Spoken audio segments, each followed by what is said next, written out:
टीसीपीच्या कलम 39 विरोध करपी आंदोलक आमदार विरेश बोरकारा सयत टीसीपी कार्यालयात घुशिल्ले। कार्यालयात घुसून आंदोलन केल्ल्यान या आंदोलकांआड पणजे पुलिशेन एफआयआर नोंद केला। कार्यालयात अतिक्रमण आणि लूटमार करपाच्या प्रकरणा खाला तांचेर एफआयआर नोंद केल्ल्याचे कळटा। फाटल्या शुक्रारा आमदार विरेश बोरकारा सयत आंदोलक टीसीपी खात्याच्या कार्यालयात घुशिल्ले। कार्यालयात बसून तांणी आंदोलन केले। टीसीपीच्या कलम 39 आड फाटल्या शुक्रारा आमदार विरेश बोरकार आणि पाळ्या शिरदोनच्या थळाव्यांनी टीसीपी खात्याच्या कार्यालयात घुसून आंदोलन केले। तसेच एक रात तांच्यांनी कार्यालयात काडिल्ली। ताचे उपरांत ह्या आंदोलकांनी आझाद मैदानाचेर महाआंदोलन केले आणि थंयसून नगर नियोजन मंत्र्याच्या बंगल्याचेर मोर्चा व्हेल्लो।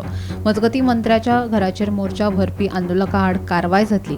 मंत्र्याच्या घरार मोर्चा भरप चुकीचे असून हातूंतल्यान कोणूच सुटचो ना अशी शिटकावणी मुख्यमंत्री डॉ. प्रमोद सावंतान दिली।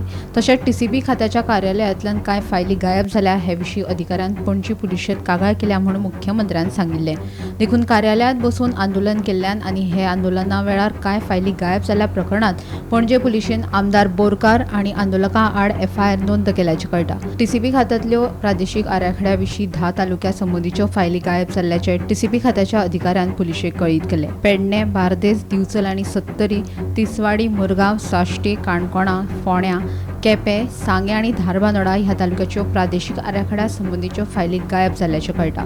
मजगती ह्या संदर्भात आंदोलकां आड एफआयआर नोंद जाला। Bureau report, Gomantak TV.